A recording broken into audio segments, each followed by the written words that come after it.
ദൈവ തിരുനാമത്തിൻ്റെ മഹത്വം ഉണ്ടാകട്ടെ. ഇന്നത്തെ ദൈവജന ചിന്തയ്ക്കായി റോമാർക്ക് എഴുതിയ ലേഖനം 8-ാം അധ്യായം 18-ാമത്തെ വാക്യമാണ്.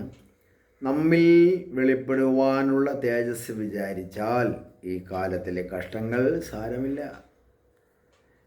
സാരമില്ല സാരമില്ല എന്ന് പാട്ടുകാരൻ പാടുന്ന പോലെ സാരമില്ലെന്നേ, ഒന്നും ഭാരപ്പെടേണ്ട കാര്യമില്ല.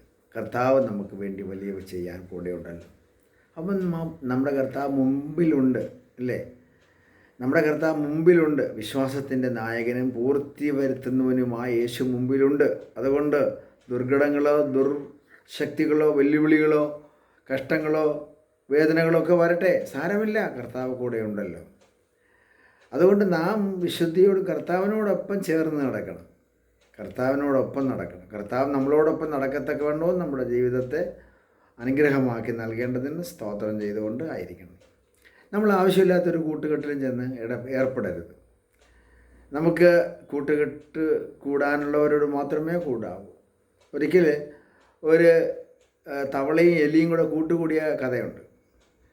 അവർ രണ്ടുപേരും കൂട്ടുകൂടി പിരിയാതിരിക്കാൻ ചരടുകൊണ്ട് അവർ തമ്മിൽ കെട്ടി. എന്നിട്ട് കുറച്ച് ദിവസം കഴിഞ്ഞപ്പോൾ തവള വെള്ളം കണ്ട വെള്ളത്തിൽ ചാടി. എലി വെള്ളത്തിൽ നീന്താൻ പറ്റത്തില്ലല്ലോ, അത് വെള്ളത്തിൽ ചത്തുപോയി. ചത്തുപൊങ്ങിയ എലിയെ കഴുകൻ വന്ന് പിടിച്ചുകൊണ്ട് പോയി. തവളയും കൂടെ ഉണ്ട്, കെട്ടഴിഞ്ഞിട്ടില്ല.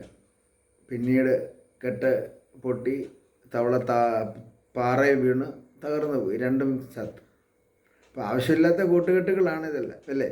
നമ്മുടെ ജീവിതത്തിൽ ഇങ്ങനെ വരാതിരിക്കാൻ ശ്രദ്ധിക്കണം എന്നാണ് കഥയുടെ സാരം. പ്രിയരെ, നമ്മുടെ ജീവിതം ദൈവത്താൽ പണിതപ്പെട്ട ജീവിതമാണ്.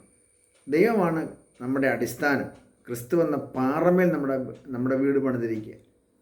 അപ്പം നാം ഓരോരുത്തരും കർത്താവിനോടൊപ്പം ചേർന്ന് നടക്കണം. അബ്രഹാം ഇസഹാക്കിനോട് ചേർന്ന് നടന്നു അല്ലേ? അബ്രഹാം ദൈവത്തോട് ചേർന്ന് നടന്നു. അപ്പോൾ ദൈവത്തിനോട് ചേർന്ന് നടക്കുവാൻ നമ്മളെയും ദൈവം വിളിച്ചിരിക്കുക. നമുക്ക് ചേർന്ന് നടക്കാം, നിത്യത വരെ ചേർന്ന് നടക്കാം അല്ലേ? ദൈവം നമ്മളെ എന്ന് വരെ ഈ ഭൂമിയിൽ ജീവിച്ചിരിക്കാൻ അനുവാദം തന്നിരിക്കുന്നു. എത്ര ആയുസ്സുണ്ടോ ആ ആയുസ് നാൾ വരെ വിശുദ്ധിയോടും വിശ്വസ്തയോടും ജീവിച്ച് ദൈവത്തിൻ്റെ ഇഷ്ടമുള്ളത് ചെയ്താൽ ഒരു അനുഗ്രഹപ്രദമായ ജീവിതത്തിലേക്ക് നമുക്ക് കടക്കാൻ പറ്റും. നമ്മളിൽ വെളിപ്പെടുവാനുള്ളൊരു തേജസ്സുണ്ട്.